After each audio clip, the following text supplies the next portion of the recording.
Lorsque Dieu dit que sa parole ne reviendra pas à lui sans effet, Ésaïe 55, 10, 11, nous en déduisons qu'il a une intention pour sa parole. La parole de Dieu vient d'en haut. Il nous a soufflé ses paroles.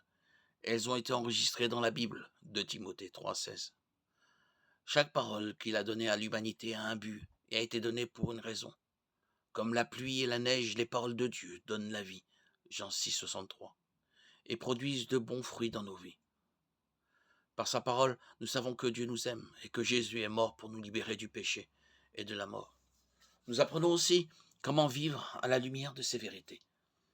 Lorsque Dieu dit que sa parole ne lui reviendra pas sans effet, nous sommes encouragés à demeurer dans sa parole, à la laisser pénétrer dans nos vies, à l'absorber comme le sol absorbe la pluie et la neige.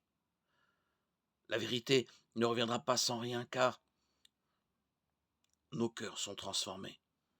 La parole de Dieu nous réprimande et nous corrige lorsque nous nous trompons.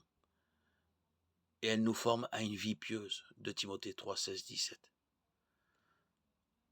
Sa parole est une lumière qui nous guide dans ce monde obscur, Psaume 119, 105. Elle est pertinente pour tout problème urgent et pratique. La parole de Dieu accomplira toujours ce qu'il désire.